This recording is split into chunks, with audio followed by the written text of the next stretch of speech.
voting. Make funny faces. Yeah. I mean, it will be shown. Believe me. Like I said, it's saying it's not, but it's live. All right, here we go. It is live right now, guys. So I'm just double checking here, and I believe that it is. Yep, we are live. Awesome. So welcome everybody to Happy Hour with Jared James. We've been doing this every single day. And first off, kudos to all of you tuning in, because I was wondering if every day was going to be too much. And the response is in so far, and it's not. Cumulatively, it's been getting bigger and bigger and bigger every single day. I'm really excited about today, and it's Friday, so it's happy hour, and I'm sure all of you have good beverages in front of you. And so I am excited today to have on, and I'm going to try so hard, guys, with the names, but I have Ryan Gorman, Liz. That was easy. Gehringer. I'm trying. You got it. Second time's charm. Sue Yannaccone. Got it. Close. I'm right on there. Well done. Awesome. Yes. So guys, the first thing that we always do on this, because it is happy hour, and I think my audience is going to be greatly disappointed right now. What, and hopefully the only time on this happy hour, what is the beverage of choice by my guests here today?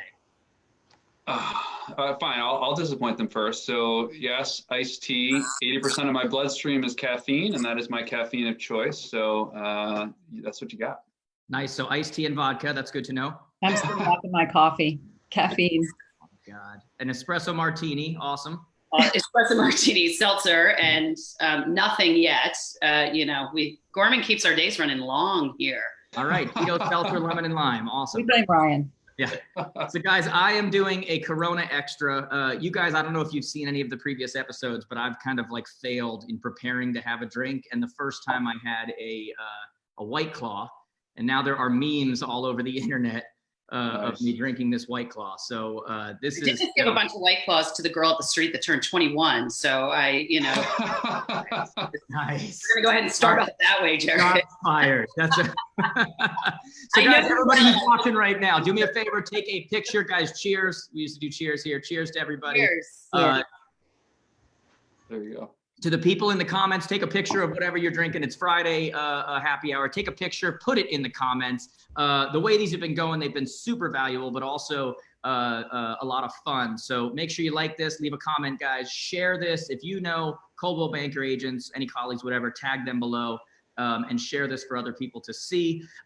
You guys, just so you know, the reason I started doing this was, we're at a crucial point right now in our industry. We're kind of in unprecedented times. We were kind of just talking offline here about how crazy everything is right now. And what I decided I really wanted to do was, get the people who are running the major brands in this industry, get them on. And I think sometimes people view me and view you guys as almost unreachable or and I wanted them to get an opportunity to really hear from you in a normal, so many of the people running these companies are friends of mine, and we talk in normal ways, and we make jokes, and we do. And it's one of the reasons I was really excited about this one. And the reason I was really excited about this one was that just about every other one that I've done, I really knew the people I was bringing on. Like, I knew them really well. We joked back and forth, text message, and we didn't really know each other great. Sue, you and I knew each other a little bit. Ryan and Liz, we didn't know each other fantastically before this. And then we started emailing back and forth, and I was like, oh my God, these are my people. Like, they're, joking around and whatever. And so I'm really you couldn't be serious for more than like one message. Yeah, sorry about that. Yeah. Well, no, I was happy to hear it, as I was happy to see it. The moment I sent you guys a meme or a GIF, I think it was, that's when you knew. I was like, all right, these guys are cool. But so let's start off right off the bat, guys. So you're obviously with Coldwell Banker, Realogy. You're all working from where right now? Are you working from home? Where are you? Home. We're all home. Yeah, okay, we're all so in reality Jersey, right now. Are you liking it? How's it working out? Is it good? Are you getting asked to take out garbage? Are you doing like how's it going working at home? It has its moments. I like being home. Jared, we were talking about this. I travel so much. Most of us travel so much. Being able to be home or at least in theory, home for dinner for the first time, like every night in 10 years is amazing. Yeah. But it's been long days and crazy hours. So there's a lot of being locked in a room, trying to keep away from the kid and the dog and everyone else. What you guys are doing? Are you guys locking yourselves away, or are you just kind of dealing with the craziness, or you wait until you're on a conference call and then lock? What are you guys doing? Well, I can tell you for me, no, I'm floating around. So I'm in my 12-year-old son's room right now. Sometimes I'm in my younger daughter's room, sometimes in one of the back rooms. So wherever the Wi-Fi signal is strong and the dog is not, is pretty much where I'm floating around. It's worked out okay. People are very understanding. That's your 12-year-old's room right there. Yes, it's slightly modified because my wife did not approve of the background that was going live. I was going to say, your 12-year-old has a CB sign in the background. He would, yes, he probably would. But this one is actually from The Office. But yes, they're appropriately branded children. So we're always branded at Coldwell Banker. There you go. I was going to say, there's no way that was just in there and awesome. So everybody's at home. What's that? I keep moving around. I can't stand, I'm not used to I've gotten used to video over the last few weeks, but I wasn't used to it. So I keep moving the rooms I'm in. You've got the best background. Like, it looks like you work out of like MoMA or something. Like, I've been to your house and I don't recall all of this artwork everywhere. But I know, is that artwork and a statue? Artwork and a statue. Yes. I mean, come on. Wow. That's a boxer. We got to be like in it for a fight right now. I've been doing almost all my stuff from home, except I've been doing these. Nobody will believe that because I've done all of these here in the office, but I'm more quarantined here than I'm at home. Like, nobody's here. We've got our office working remotely. But it's just one of those things where, I don't know. I just know that I'd be doing that, and all of a sudden my kids would come in and forget that I said be quiet, or, something crazy would happen. And I was like, let me just make sure that I keep this above board, So I did an interview with like NBC News or somebody yesterday. I think it was NBC, somebody. And so I walk in here and I say, before I start, like, hey kids, like, I'm going to be doing this interview. So just like nice and quiet. As soon as I dial up and start the conversation, I realize my 8-year-old has crouched behind the bookcase to jump out and scream surprise at me. And Are you serious? I don't know what the tape sounds like, but she definitely achieved her goal of surprising me. I probably didn't sound like the best parent in the world at that moment in time. No, I get how it goes. Believe me, now when you were at this interview with NBC, tell the truth. Were you the whole time thinking, I've got happy hour tomorrow with Jared James's audience? It was mostly just a preview of this happy hour. So I was doing some promo for you for the most part. Did you schedule that interview just to practice? Like, it was a warm-up act. It was a warm. That's what I figured. I figured it was kind of like doing the small clubs before you hit Madison Square Garden. Yeah, it's like everybody you have on before Coldwell Banker, right? Yeah.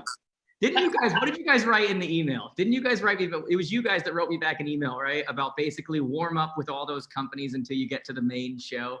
Yeah, it was good of them. It was good of them to help you kind of come up to speed and get on your game before the main event. That's all it was, man. When I first reached out, you guys went for the first day, and I was like, no, we can't have that. I'm like, I've got to warm up with all the other brands first. Right. Let's not get ahead of ourselves. So I want to know. So I know there's a couple different things I want to talk about with all three of you. Okay, but I want to know first off. We were talking a little bit offline. Everybody in real estate right now, I mean, when you look at this CARES Act thing, right? There is so much misinformation, so much like, this is true, that's not true. You've got to have an LLC. You don't have to have an LLC. You've got to apply through your brokerage. You don't have to apply. There's like all these misnomers out there. And half the time, I don't even know if the Treasury or if, the US even really knows what the CARES Act includes or who it applies for, or who it, whatever. I've been told, and tell me if I'm wrong, that you, Ryan, have been doing the very fun work lately of really kind of getting into what this thing is and how it applies to, I've got a lot of different people that follow me, but a lot of real estate people, right? Sure. So there's a lot of misinformation about, what applies in there to real estate people. Does anything apply to real estate people? Does it not? Can you shed any light for us, for those watching right now? Like, is there stuff they need to know about that? Yeah, so it's interesting because there's stuff that people are debating And in some cases, neither party is actually right because Treasury hadn't decided yet. They started to decide some stuff yesterday, and then today there were some draft releases that they have out there that corrected the court, kind of corrected the record of some things. Like for brokerages, up until yesterday, there was a view that maybe commission expenses of independent contractors would be treated like payroll. Yeah, and that was one of the things I was talking about lately. I'm like, there's talk that they may actually include commissions, but they got rid of that, right? So as of this morning, there's a draft release of updated Treasury guidelines that one part of it is very explicit that no, you cannot include commission expense like payroll for purposes of the payroll protection provision of the loan amount. That same document, it's only like 30 pages, that same document is actually internally inconsistent with itself. So they're going to have to reconcile some of what they just tried to reconcile today. But I think it's going to land for that one on clarity that no, you cannot essentially count commission expense as though it's payroll expense for purposes. And we're talking about the PPP part of it, right? Like, yeah. So basically a loan, and for everybody who's watching, if you are, for instance, a brokerage or a large team that has a structure and you haven't already applied for this loan, you should probably do it today. You should probably watch the rest of this because it's going to be epic. But then as soon as this is done, you should definitely go and apply for the loan because the money will run out. There's only so much set aside, and everyone's applying, and it is almost as extraordinary as it sounds in terms of the level of support it provides and the forgiveness that it allows of that loan. So it's as good as it sounds. There was a little. Is that only for people who have employed? Because I know that there's the payroll side, and I was doing some research today too, because originally they were saying that it was going to be payroll, utilities, your lease, 2.5 times that. And then today I got an update that basically said it's going to be your payroll times 2.5. And then in the coming, 8 weeks, 10 weeks, whatever it is, you just need to make sure you use at least 75% towards your payroll in order to not have to pay back basically any of it. Do you have any light on that or anything? Yeah, so that's almost correct, at least in my understanding. So essentially, payroll is 2.5 times monthly payroll is how you derive the calculation for what the loan amount is for which you can apply. You get that loan, and then over the 8 weeks, you can count not just your actual payroll expense, which to your point needs to be at least 75% of what was applied to get the most forgiveness. You can go below that, but then you're sort of on a sliding scale. Right. In addition to that, though, while you were capped at the payroll calculation for how much you could borrow, your forgiveness includes other expenses as well, including rent and some other things. So the calculation of total forgiveness can be more than that. So for instance, if your payroll went down 25%, that doesn't mean that you won't get forgiveness on that additional 25%. It just means your other expenses needed to be enough to absorb the rest of that to get forgiveness, and you don't even get taxed on the forgiveness. Yeah, that's the crazy thing, is that you're not even being taxed on it or anything. I mean, like you could literally foresee a situation where some people come out better than what they went in just for what's being offered here, if they make themselves aware of what's being offered and take advantage of it, because there really is. Absolutely. It's crazy. And it'll happen. It will definitely happen. There was some independent My accountant contractors called me and telling me about it, and I'm like, is this for real? Like, is this, how could that be? And then I felt bad, and he's like, please, man, you've gotten screwed year after year on your taxes. He's like, take advantage of this. Like, this is your accountant telling you that you've gotten screwed year after year on your taxes? Yeah, basically. Not being more like, hey, you paid your fair share is basically. That's great. Does your agent tell you how much you overpaid as well? They're actually the same person. My accountant is my agent, and they're also my attorney. I heard that was a great idea. I heard that was an amazing idea. That's fantastic. Are they licensed in any of those fields, Jared? Well, it's the Northeast. It's an Italian man, and he knows a guy, and we make it happen. Nobody asks any questions. That's how it works. He's also my insurance agent. Well taken care of. Now, what about there's the $10,000 loan that there's $50 billion available for. That I'm told does apply to real estate people. But once it's gone, it's gone. And I know a lot of people are getting confused because they're going to fill that out and it says loan, and they're like, I don't want a loan. And yet the way I understand it, it's a forgivable loan. It's really a grant. But the way it's written, it's confusing the crap out of people, and they're not even sure if they qualify. And yet real estate people, according to that, do qualify. Yeah, so the banks are the intermediaries for the Small Business Administration, and I think Bank of America was the first one to set up their site, but some of the banks are trying to do a good job of almost taking a TurboTax approach to help people answer questions along the way that'll help them get a little more clarity. Interestingly, they're doing this at the same time that the rules are slightly changing. Like the interest rate that's applicable doubled, yesterday. Yeah. I mean, went up 50 basis points, but that's doubling relative to what it was. And the banks are trying to scramble to adjust to that as well. So the confusion is going to stay for a while. These draft releases aren't even law yet. So people are going to get a loan, and then the rules that apply to the loan they got are going to change after the money hits their account. Now, should agents be going right now to SBA.gov and filling out for that 10K?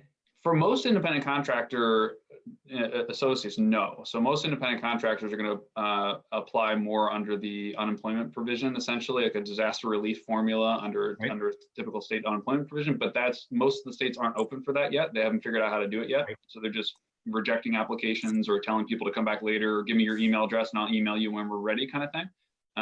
So for most sales associates, no.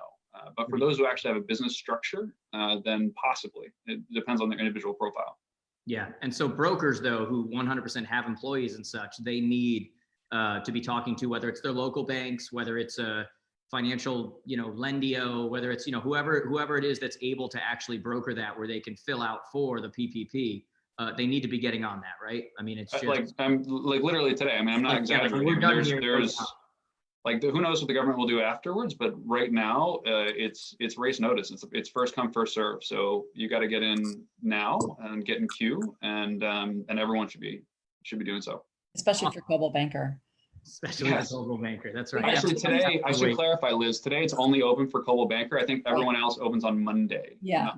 Actually, we have been doing a lot of full industry. We've COVID has really gotten us going and sharing information across the industry, which I think is good. That's why we're doing this. To be completely honest, I won't name any names, but I had some companies that were upset that I was doing this. Some clients, that I work with, a lot of brands that I work with, a lot of whatever, and they were not happy.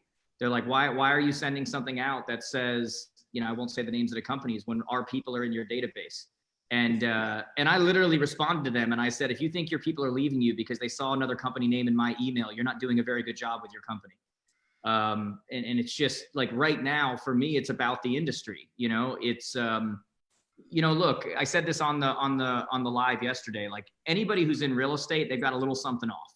Like they're not completely you could have gotten everybody in real estate, like if you're getting a commission only job, I'm sure mom's happy, right? And not getting healthcare and, betting on yourself and the whole thing, there's a little something off. Like you're a little different. You're not, the factory worker of 55 years, like you're a little different, right? And so for me, I find something I love about with just about any company that I work with, and even the ones I don't work with, there's a reason why they're in business. They do something right, otherwise they wouldn't be in business. We can find, here's what we think we do better. But for me, it's about the industry right now. It's about all of us do better when the industry pulls itself up and gets back on track. And so if we can have an opportunity to hear from people like yourselves and leaders from other ones, talking to all the people in the industry and pulling everybody up right now, we can get back eventually to competing on brokerages and but right now for me, it's about pulling this industry back up. And just like, I'm training agents all over the world right now, it's about a mentality of service first, not sales first right now, service first. That's my mentality right now. It's service first, not trying to sell anybody. Let's get everybody back to an even keel. And then we can go back to competing on, whatever. So yeah, I stole that. I heard you say that on the other day, and I stole that and said it to all of our affiliates. I mean, I really love that. Which part? The service. It's a good time to be, if you're in service and sales, it's a good time to focus on service. Guys, look, I'm sales 101. I teach sales. I love sales. I believe the quality of the answers are determined by the quality of the questions you ask. I think that too many agents try to tell everybody how they're not in sales, and that's why they're broke, because they're not in sales. If you look at your license, it doesn't say that you're a real estate matchmaker. It says you're in real estate sales. And there's nothing wrong with that as long as you have the best interested hand of the person you're in front of, which means sometimes telling them not to move forward. But I also think right now, I've heard coaches and trainers with big names telling people how to take advantage of properties that have expired and how to take advantage of, and I'm like, you sound so freaking tone deaf right now, not realizing what's going on. If agents want to win right now for the long term, I'm not saying you can't create a sale you wouldn't have had.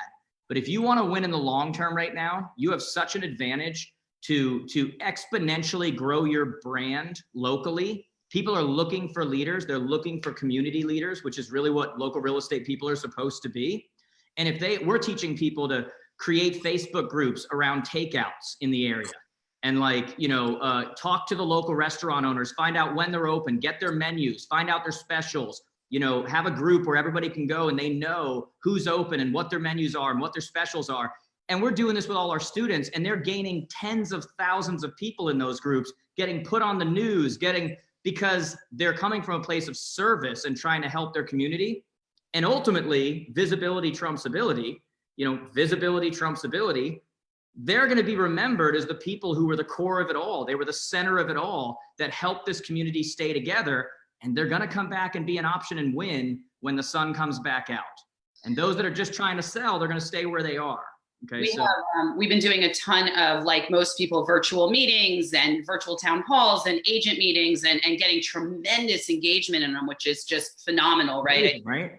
Catapulted into what we've tried baby stepping into with leveraging technology across a lot of our groups. But a lot of the idea sharing, the collaboration that is going on is amazing, right? We're seeing our industry is born in our communities, right? Yeah. I mean, we serve our communities, and what I'm seeing occur across the country from agents everywhere and broker owners giving back. I mean, that comes back in spades to you. And we had one town hall in Ohio, and we were just talking about some of our agents there, and we had a panel on of individuals who have made it through multiple different cycles within our industry, right? The Great Recession, after 9/11, whatever that may be. And they were giving lessons learned to newer agents, who said, I don't have a sphere to call. I don't have a book of business. Who do I reach out to? Yeah. Reach out to your community and don't worry about the sale today. Worry about what is doing right by your community. And I keep talking to my teams about, put your people first, lead with good intent, and protect your business. And all of that's going to come around in the end to you. And we started with Coldwell Banker, the CB Good News, where we're getting those stories from around the country and sharing them so people see, yes, some of them are still about how we're transacting business today, whether it be leveraging, virtual tours or whatever. But so many of them are the groups getting together and making masks for our hospital workers, or the food donations. But it's an alternative to you're not trying to say that the news doesn't put on good news, right? It's an alternative. What's his name? Krasinski from The Office and Jack Ryan. Yes. So the good news station. Oh my God. Yeah. Oh my God. John Krasinski, whatever. Yes. Yeah. I want to say Michael Scott because I forget his real name. Steve Carell. Steve Carell. That was so great, wasn't it? So good. So with all the good news stories. So there's something. I think I have a man crush on him, by the way. Like, I've never been a John Krasinski guy. I don't even know if I'm saying his name right. And then I started on a plane. I started watching Jack Ryan, and then I started watching his interviews and like him and his wife and everything else. And I'm pretty sure I have a man crush. Like, I think I love that guy. Like, Jack Ryan's a good show. Oh, it's a very good show. Bring him on the show. I mean, he lives indoors. He's got some connection to real estate. He wanted to be on tonight. And I said, I'm sorry, JK, but it's not going to happen tonight. So that's good. He was trying to bump, but we go back and forth. We've got a little thing. He was trying to bump me. I get it. Yeah, it's good. The funny thing was, the other day I called him, and I think he said he was on the phone with you, and he took my phone call. He was like, I won the phone off. Yeah, man. All right. So anyway, so this is true. The industry right now, you look at what's going on, service first, like it's where we're trying to come from. I've had brands call and say, would you do a training for our global network? How much is it going to cost? And I'm like, that's not where I'm at right now, like at all. Again, it's about the industry. So I'm curious from your guys' perspective, each one of you, how has if it has at all, how has your daily role right now changed? Like, what are you doing now that, obviously you were going over, Ryan, the CARES Act, which, is not something you normally would have to do. But like, has what you're doing every day changed, or no, or like, where are we at?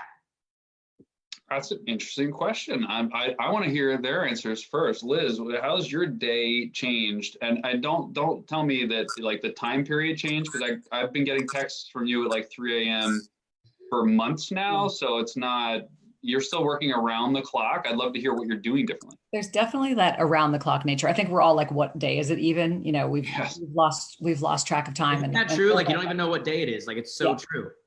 But I mean, some of the things I never thought I would actually do, I'm doing. Like I have a daily now with like a daily stand up with my team. I love that. You know, I used to only or primarily interact with the people closest to me in my group. And now I'm really connected with the people who are in the global business or running the Canadian business. You know, it's so different to have a daily connection. And on video, as a huge phone person, I love texting. I text like crazy fast now. I've learned to dictate A lot. I text like full paragraph, because I just talk into my phone. But yeah, you texted me the CARES Act the other day. Well, you wanted to know the ingredients in sunscreen. So. That wasn't a voice to text, right? That wasn't a voice to text. The whole CARES Act. So just like that connection, I think is really pretty awesome. Like there are upsides. You know, you feel like, should we see no upside in COVID? Should we? You know, it's you feel a little strange trying to find upsides, but you do feel them. Like that connection with people is really awesome. Same with the affiliates. I work on the franchise business. And so we have, 650 franchisees, and all I do is try to figure out how to help them and how to help their small businesses, which are actually, many of them are huge businesses actually.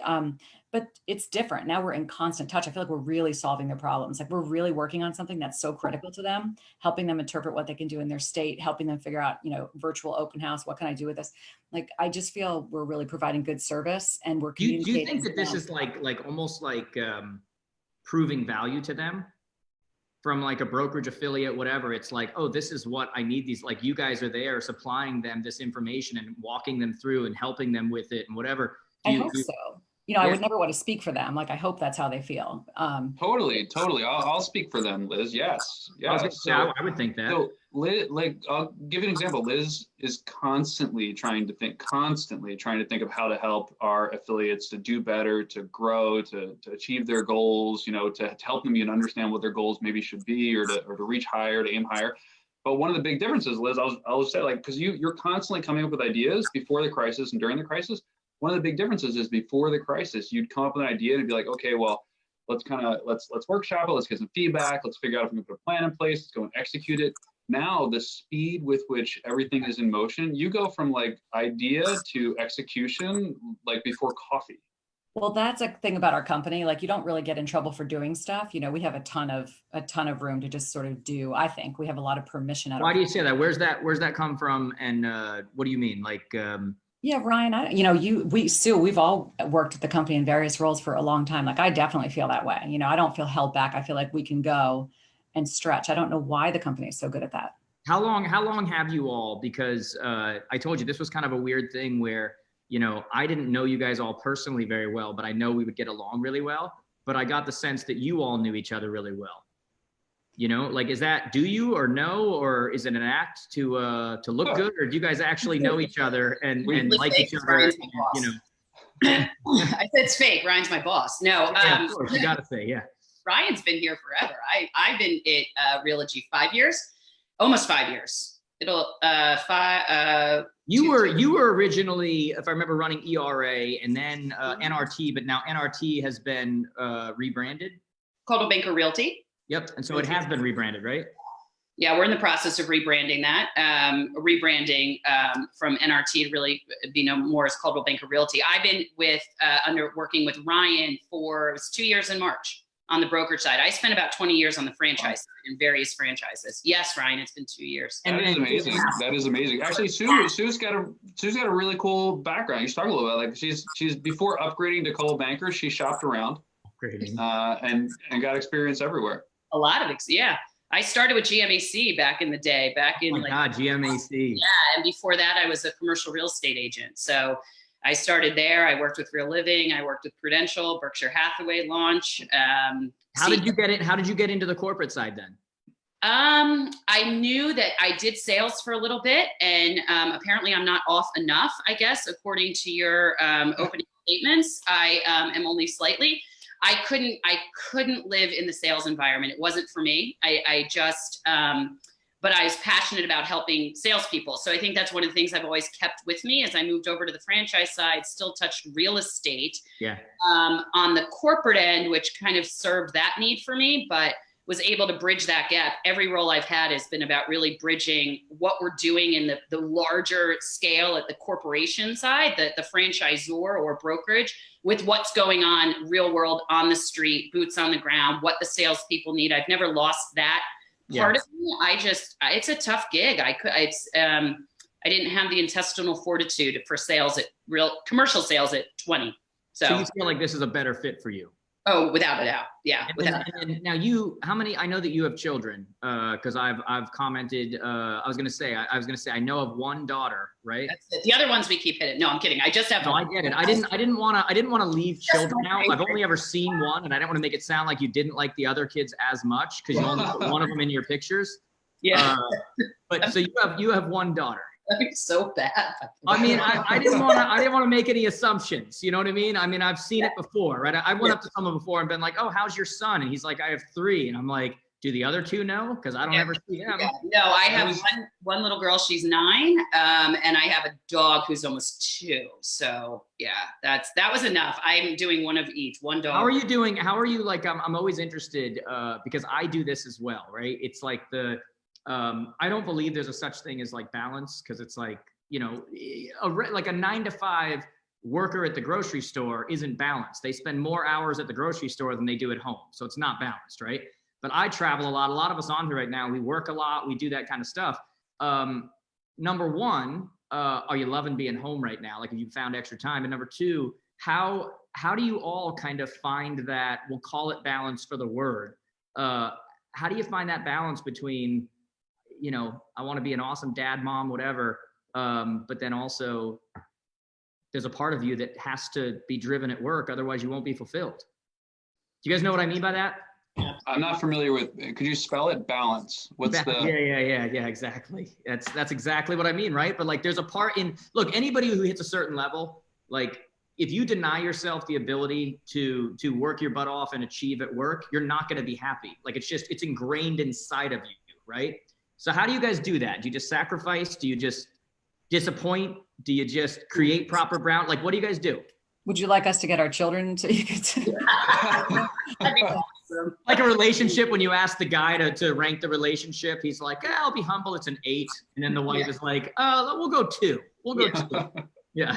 I mean, I think, you know, you sort of raise your kids the same way. Like, you want them to be of their own right. You know, you want them to sort of be doing their thing and be able to stand on their own. And so I don't know, like, part of who we are is probably reflected in them. Like, they are hard workers too. And meaning that independence, that drive, that, you know, whatever. I think so. Yeah. You two do a great job. Come on, you guys, from my perspective, it seems like you two do a great job really prioritizing. You don't have any balance, so I'm not going to accuse you of that, but prioritizing the kids, like, you're there when they need you. You guys do, I think you do a great job. Like, I mean, Ryan, you did put fake props in your child's room today. Yes, that's right. I mean, let's be honest. If you knew him, you'd know how much he loves it. This is a studio. It's not leaving the room. Just yeah. My older son, by the way, I launched a company and I was going crazy. I invested all this money and did whatever. And for like a good month or 2, I was almost unavailable, meaning like I was there, but my head was so like doing something. And my wife at one point says to me, and she goes, "When are we going to have you back right now?" And my older son goes, "Ma, would you give him a break? He just launched." And I'm like, that's my.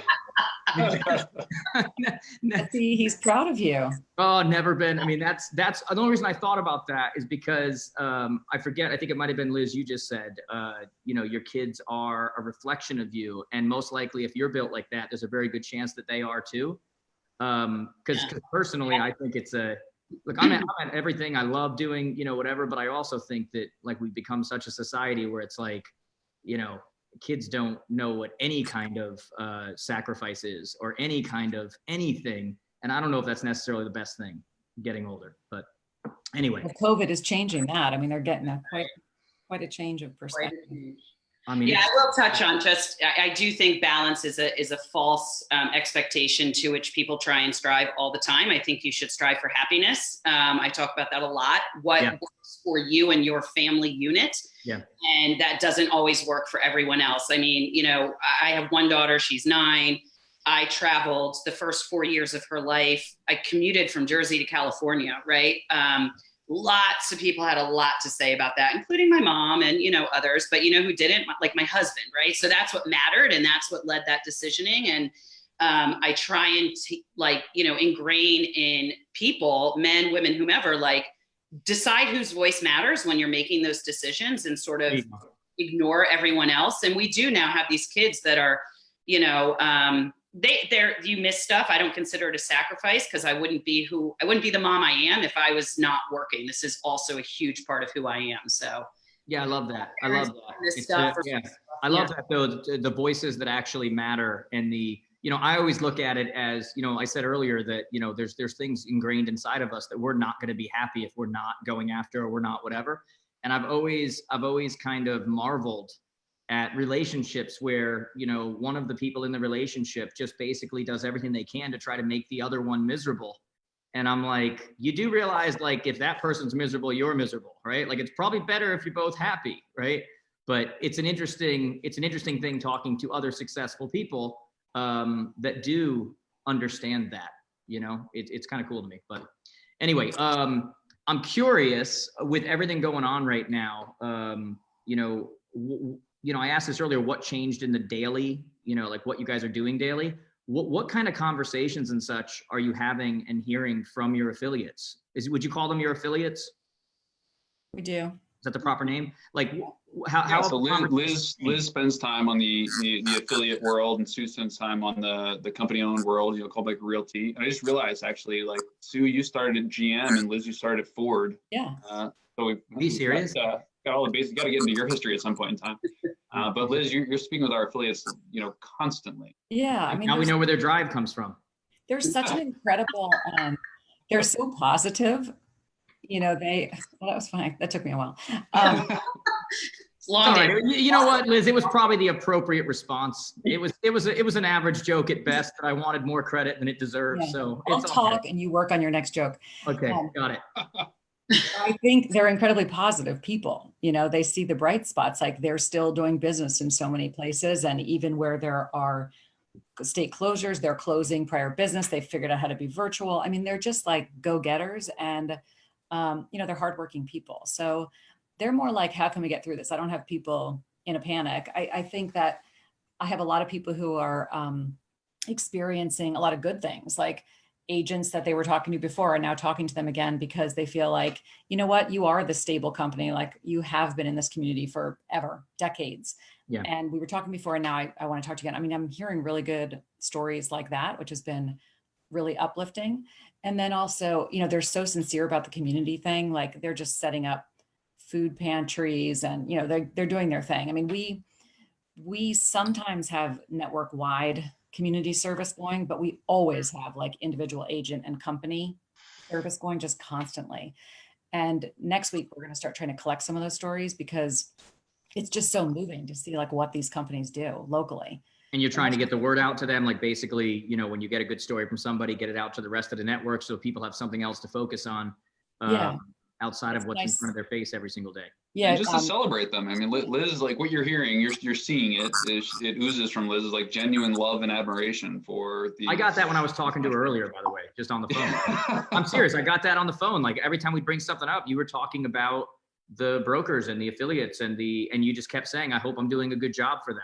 And I hope that this is, this wasn't like a recorded thing. It wasn't anything. That was you talking to me and you just kept following up with that. I hope we're doing enough for them. I hope we're, and that was nice to hear. Coldwell Banker has been around for a long time. Like we all, and soon Ryan and I talk about it. We're like a chapter in it. We get to like maybe, sort of write this chapter of it because we get to be part of the management of it. But, some of them have been doing it for decades, like their families. And I mean, it's a pretty beautiful tradition when you're out, like realizing, that's really Coldwell Banker. And then of course we own and operate half of it, which, that we make sure like that sincerity of what Coldwell Banker is about is like what we're executing too. What do you mean you own half of it? Does that mean that some of them are franchise or corporate owned and then other ones aren't? Yeah, so that's the other half of the story. So Liz has, we're all of Coldwell Banker comes together to support all of Coldwell Banker, domestically and globally. But Liz focuses her time on our affiliates, our franchisees, the 650 franchisees that she mentioned, which we call our affiliates, those broker owners and entrepreneurs all around the country. there's another approximately 650 managers of offices in our company-owned operation, which we call Coldwell Banker Realty, and that's where Sue invests her days. And maybe Sue, you can talk a little about what those conversations are now. Yeah, absolutely. So, it's amazing, like aligned with Liz, I think it's spending a lot of time talking and getting closer to people in ways that we haven't before. So, my day's changed a little bit. I have, instead of weekly touch base with I have 8 presidents that work with me across the country, running the brokerages on the ground in different markets. I talk to them every morning. What are you hearing? What's going on? What are the concerns? Who can I talk to today? Having town halls with all of our employees in those markets, speaking one-on-one with agents, and not so much about, and this goes back to the value question before, right? The needs of agents and affiliates throughout the life cycle of a relationship with an organization changes, right? It changes in good times, it changes in bad times. And you have to constantly be agile and shifting your business to serve that need. And right now, the need is security. It's sometimes just an ear. My phone rings at 10 o'clock at night and I answer and they're just crying. And I'm just an ear, right? They needed nothing else but knowing that, I've got them for that hour for whatever they needed.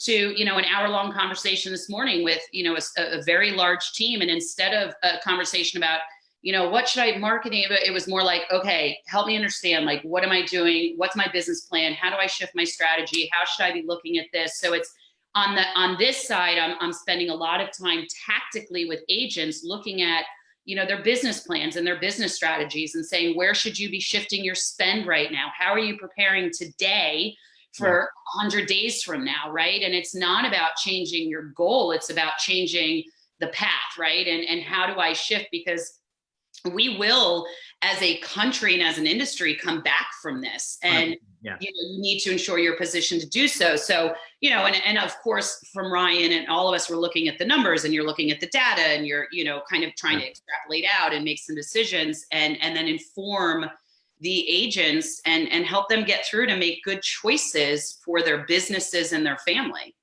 I've been saying all along that, real estate didn't get us into this, but it's probably going to lead us out of it. In the sense that the market is strong. Everything in the market was showing a record spring, the best one in over a decade. Interest rates extremely low.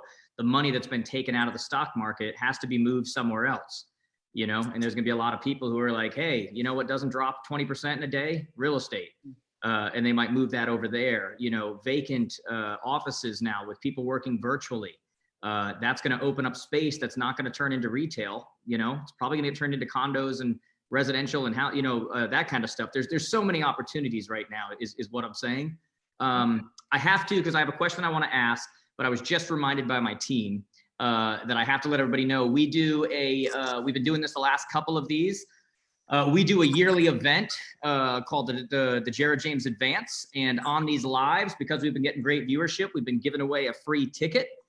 So we're going to do that again right now. You guys will like seeing these pictures later. So in October, we will be in Nashville for the 2020 Jared James Advance and 2-day event. If you want to come to that and you want the chance to have a free ticket, all you need to do right now is take a picture of this screen or take a picture of you watching this right now and then put it up and tag me. You can tag me on here. You can tag me on Instagram at Jared James Today on Instagram, with the hashtag Happy Hour with Jared James. And my team will be looking at that over the next 24 hours, like we've done the last few days here. And we will be giving away a free ticket to the 2020 Jared James Advance. So take a picture, tag me at Jared James Today, put the hashtag Happy Hour with Jared James and put up your picture and we'll check those out and we'll be giving away a free ticket. So I'm curious, guys. And by the way, I'm excited. I thought you were going to give it to one of us. Like, guys, you guys are more than welcome to come. Are you kidding me? A lot of I was them. just going to take like a pic, like I'm here. Should I? Right now, by the way, people are, I'm like a 13-year-old girl with my phone case, by the way. Mine's the same. No, I'm just kidding. People are taking pictures right now, so make sure you're smiling because I've seen some awkward, like when we're telling them to take a picture and then tag, and all of a sudden you look, like this. Like now's the time to try to look as fashionable as you can and act like you're not doing it. We're in trouble. This is actually just as good as it gets, Jared. There's not a. Yeah, this is. There's not another level here. This is a resting case. So guys, also, if you're listening to this, you're watching this right now, make sure, give it a like, leave a comment, guys, tag someone you think should be listening, hit that share button, because it's not very often you get this kind of a collection of people minus myself, just kind of talking about what's going on right now. So let's make sure that we take advantage of this. So share it with whoever's like out there. A rock star. What's that? You're like a rock star. No, so anyway, I would like to know, because this one's directly at you, Ryan. Right now, you're CEO of Coldwell Banker. How long have you been there again? You said right now, like as though there's like. Well, I heard rumblings, man. I know a lot of people in the industry, and All right, got it. Life on this video, Ryan. Yeah, right. It's So you're CEO of Coldwell Banker. How long have you been at Coldwell Banker? So Coldwell Banker in this role at the beginning of this year, so January officially.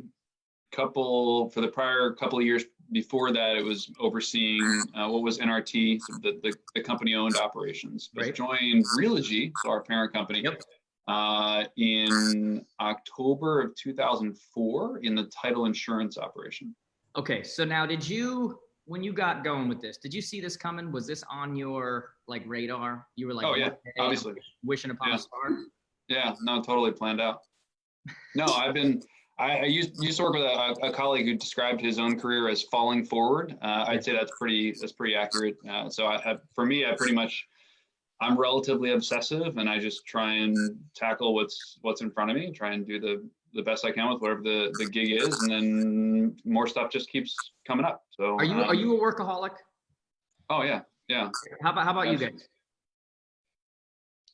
He's next level. Like Ryan's like an extreme, but yeah, I have been accused. Is that why he told you all not to have drinks at happy hour? Never. We're like lifeaholics. We're not really workaholics. We're just like all in with whatever. It all is just part of the 24 hours, right? All of it.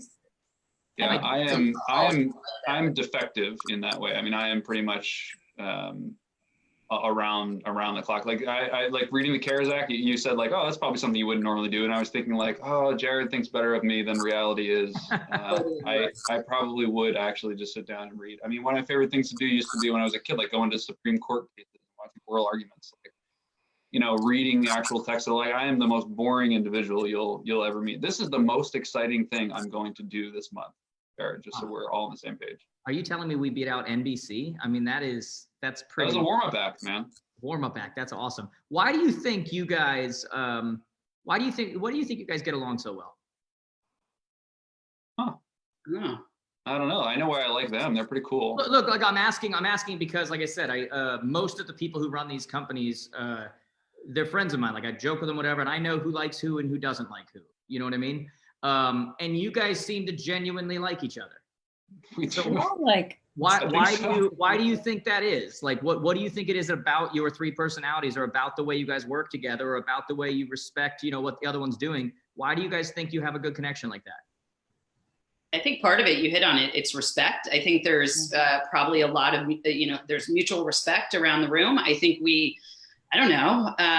Liz and I were like buddies just in the building before she got the Coldwell Banker job. And we just would, in her prior gig, which was a pretty amazing gig, we just go out to lunch and and just became friends that way. Ryan, just always makes me laugh. I think we have a lot of fun. I think we're a very transparent, very real group. And like, we all are that way. We lead with the joke.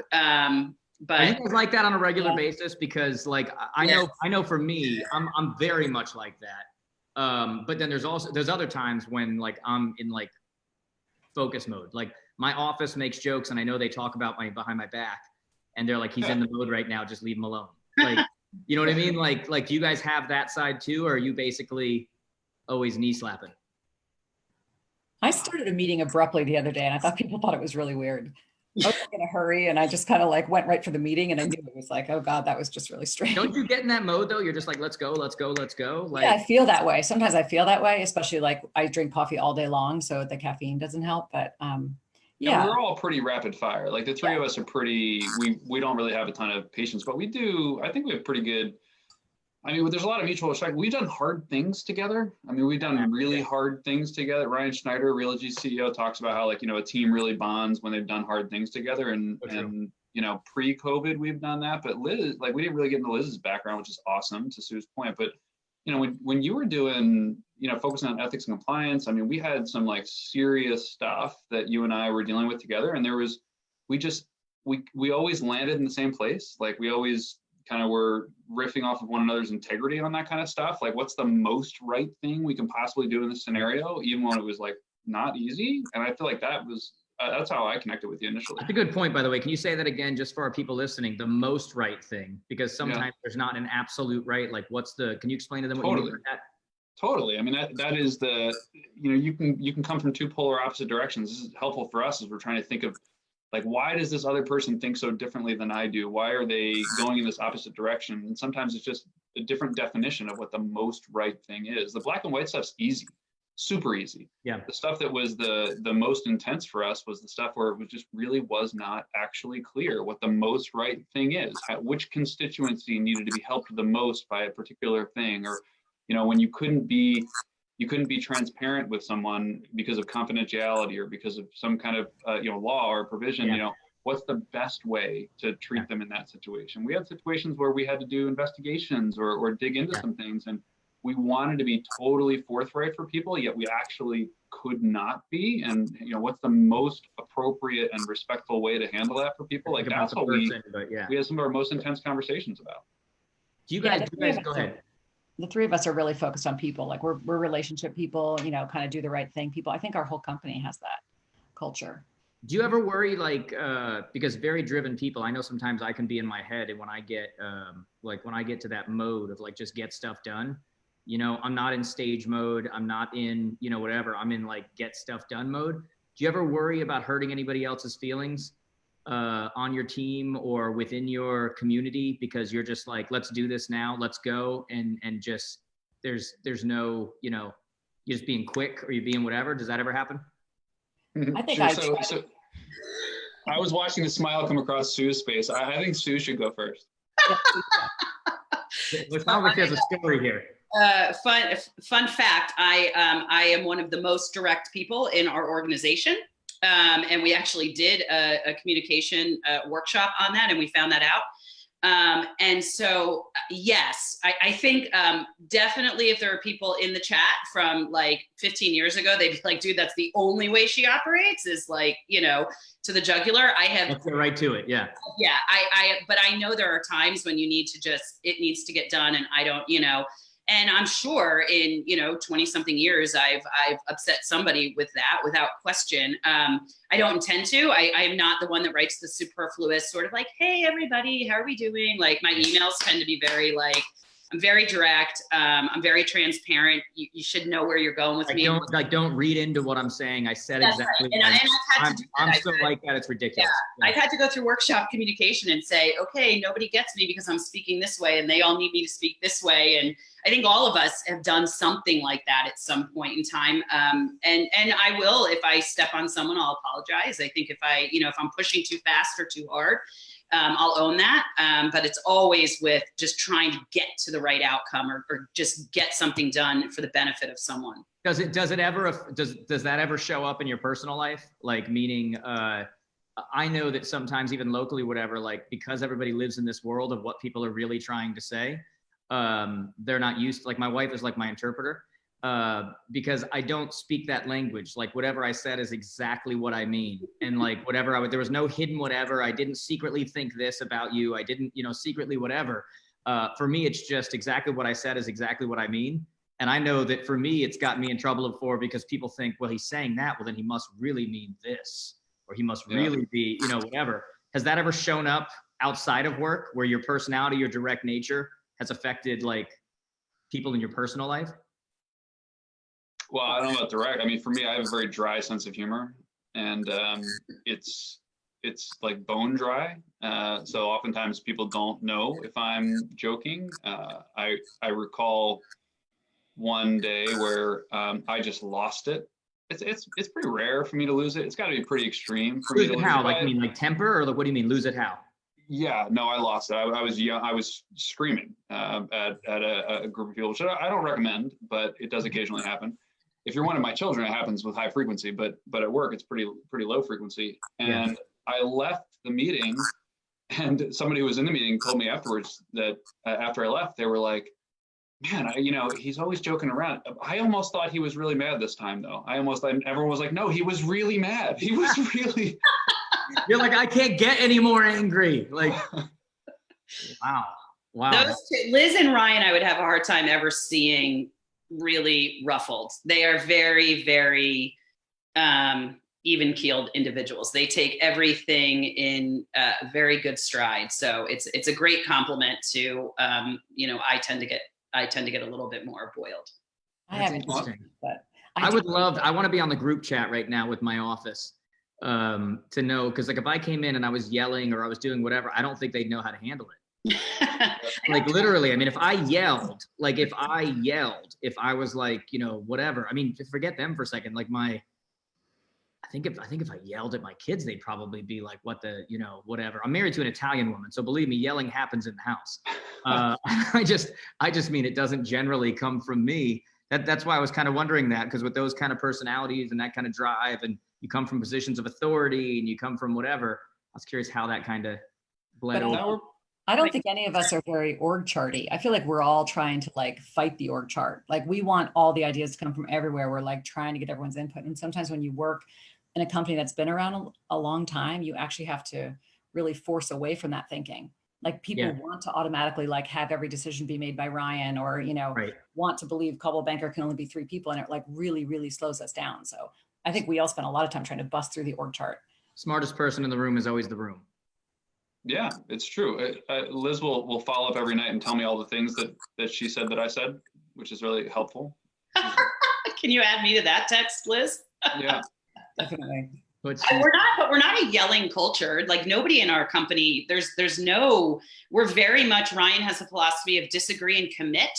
But the disagreement around the room is, and down and out and around is very, to Liz's point, is very respectful. It's come and share your opinion and fight me on it, right? We say a lot, and I think this might have, it's either this Ryan or the other Ryan, play the red team, tell me, poke holes, find, what's wrong. Yeah.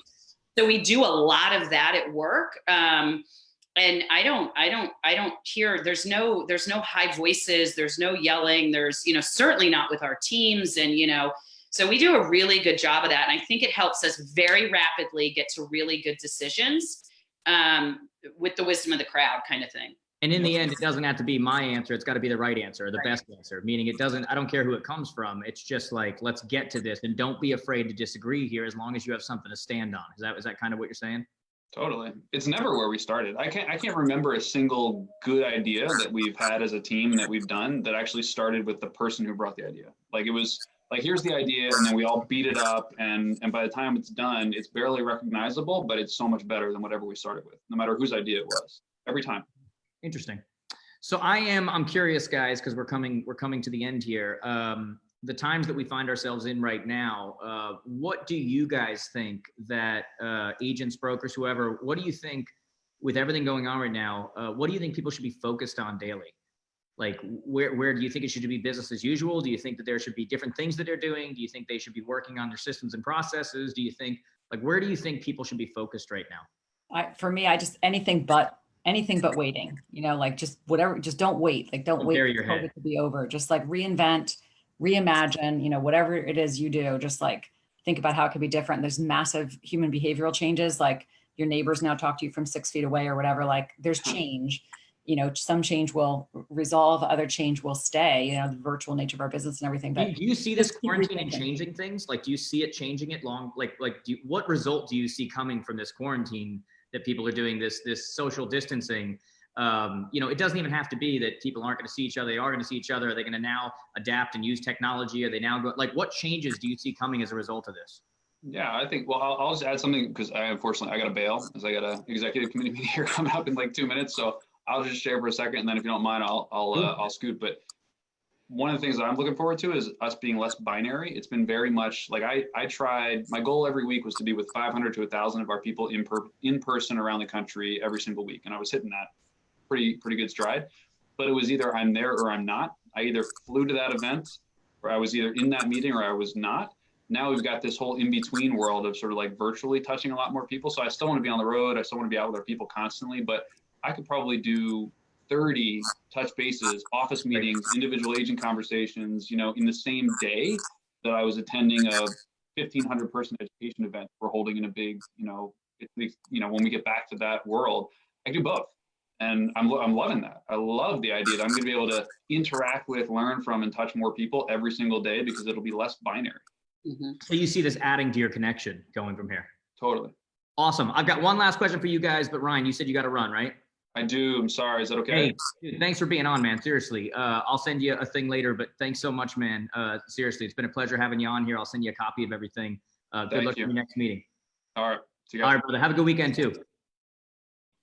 So I'm curious from you guys, where do you go right now, whether it's daily or whatever, where do you guys go for inspiration, content, information? Like, where are you kind of drinking from the hose from? Like, are you reading stuff? Are you watching stuff? Are you like, where are you guys? What's that? Each other. I start every day with, I read the industry trades. I also, I'm on, New York Times. I look at the financial, the economy, all that stuff. But for the most part, those are headlines to me. And I'm just seeing if anything massive, broke or shifted or the numbers, right? Yeah. But that can be really distracting too. I don't want to get lost in that, right? And I don't want to get overwhelmed with, how many, there's just so much. So I do spend most of my time getting my information just internally. What's happening in our business? What's happening in our industry? What are the opens? What are the close? All of that, because that's really what matters for me to make my decisions every day. Right.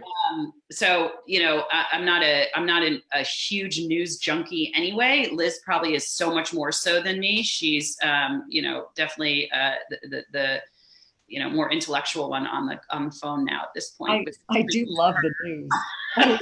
Wait, you love the news? I love the news. Like, I'm addicted to reading the news, but I am, I also read books. Like, I am reading on a slow read, Big Magic, which is all about like the creativity. You read, or are you like listening on Audible? No, like read books. Read. I mean, I'm here with like I carry pencils. I'm a total nerd. I have a lot of, that might change after COVID. I'll lose my pencils and paper. There's a place for it. I get it. Yeah. I think a lot of the new stuff, like, it's cool to have kids who are young. My kids are 18 and 14, but I mean, they have so many ideas, the way they look at things, like now TikTok they're in or whatever. But I mean, just little stuff, just like, they're very current. And, I love their perspective and kind of seeing things their way. Do you have twins? What's that? You have twins? Yeah. You said 18. Twins. Yeah. Who are currently missing the rest of their senior year in high school, which is such a bummer. It tries, like, that makes me so sad. Like, it's one of the first things I thought about when this was all going down. Like, I guess there's still a chance they're going back to school, but probably not. Yeah. It's one of the things that made me so sad. Like, yeah. I mean, there are a lot of harder things going on. There's a lot of sick people and everything. So. Yeah, but that's still a major, you still don't want to downplay, like, that's a huge deal in someone's life, Yeah. Like, they've looked forward to that. It's what you remember. It's your, how are they dealing with that? It was strange at first. I think people were in a holding pattern, right? Like, at first you were just like waiting. And now I think, we're sort of adjusting. They're goofing around, making videos all day. All the schools seem to be getting them like into social, and like they pass a hat, from one to the other in their videos and like do all this class bonding stuff. Like, they figured it out. Any chance the school will, like, this summer just hold the prom? I hope so. Why have I not heard about schools doing that? I don't know. I hope we get back to big events. Can you imagine? I hope. Come on. Of course we're gonna get back to big events. We like, there's no way we're not. This got asked on yesterday's thing, and they're like, do you think we're gonna go away from? I've already been booking big events, like already. I'm booking events for after this. Guys, this is awesome, but there's nothing like live. Like, look, I can watch John Mayer on YouTube all I want. Go to the concert. You know what I mean? It's a different experience. I'm thinking he's like another one of your man crushes you're about to tell us. Oh, wow. Wow. That'd be the second man So crush much. in one meeting, right? I don't have many man crushes. It's very true. I don't have many man crushes. I don't have many crushes, period. But no, that's one where concerts and sporting events and this is temporary, guys. Like, you know, they're gonna get a vaccine, antibodies are gonna be formed, like all this, like it's temporary. This idea that somehow now we're all gonna walk around like Bubble Boy, and not high five at a game anymore, or come on. It's like, temporary. It's we'll learn from it. There'll be lessons like in anything, and we'll come out the other side. And there will be some behaviors that shift, and for the good. Like to Ryan's point, I had meetings yesterday in Minnesota, Chicago, Wisconsin, Long Island, New Jersey, Maryland, and Pennsylvania. And I had I couldn't do that in a day with thousands and thousands of agents. And I've been wanting to do that, right? So that's amazing. But this is still a relationship business. And I think one of the things that we're leveraging technology. We've talked for a long time about the idea of technology won't replace, technology will augment and enhance agents. And we've struggled in many sectors for that to occur. I think that's what we're going to come out of this with, but people still crave that personal connection. There's no replacement. There's no replacement for it. So, while this happy hour and the one with my friends in an hour or so also are awesome and great ways to get through it. Yeah. You want to have that coffee or that cocktail with that person, that meeting, that showing that house, that signing that contract. Those are things you want to be there for. So people are made to connect with people. I mean, that's just human nature inside of everybody. I know I said last question, but I have one more. Can I ask one more, guys? Of course. Are you still recruiting right now? Does recruiting continue? Like, yes. Are you still like expanding? Are you still recruiting agents? Are you still trying to recruit offices? Is that continuing during this time frame right now? Yeah, and I saw some posts back and forth and some back and forth on this on some Facebook chat group the other day. I think it is still happening. I think it's happening. Look, we are going to come out of this, and there still is a business. I think there's a tactful way to do it. I think it's happening differently. Liz mentioned it before. We are having more people call us because we've been around and we've been through a lot, and we are a very secure place in a storm, right? And we've shifted our business. We're providing tremendous amount of opportunity to leverage technology. But yeah, recruiting's happening. Recruiting's happening. You should be, by the way. I'm assuming based on your tone that it was one of these groups where you get these elitists who are like, how could you be recruiting right now? And how could you be, Listen, everybody has their own, everybody's been impacted by this. It always comes from people, by the way, that never do any transactions and all they do is comment in social groups and they're full-time commentators. Right? Or there's some reason they feel that the phone call was inappropriate at that time or whatever. And look, you never know. And I think for me, it's more about reaching out to the people that you already have relationships with and seeing how people are. But I think Liz mentioned it earlier too. It is still, business is still being done too, right? I mean, it's 100%. Guys, there's nothing wrong with that. Like sometimes I want to jump in those groups and tell them, while they're criticizing everybody and doing whatever it is, why don't you try stopping judging everybody and telling everybody what they're doing wrong and I can't imagine being married to that person. Let's just put it that way. It's the same people every time. We have a comment here, guys. Rick Haas? Of course I do. He was on 2 days ago, right? Yeah, so Rick wrote in here, Sue, get him to talk about Buddy Guy. And I assume so my wife and I went to Chicago last year. Funny enough, we went to go see John Mayer. And so we went to Buddy Guy. It's weird, but we went to Buddy Guy's place because of course I've got to if I'm there, right? Talk about live events. So we go to Buddy Guy's place and lo and behold, he's there. I'm going to do this really quickly. He's there. Probably the greatest living blues guitarist alive. And he's not only there, but he's sitting over at the bar just by himself. So his assistant brings us over. We say hello. He and I kind of hit it off. I'm feeling weird because we're talking so long. I'm like, look, man, I'll let you go, whatever. We go back. No chance he's going to perform or anything. He's just at his club. My wife and I are going to leave. And Buddy Guy goes, hey, and he yells over. Me and my wife are leaving. My wife says she's tired. I'm like, all right, let's go. And he goes, you can't leave. I'm fixing to get drunk with that man. This is what Buddy Guy says to me.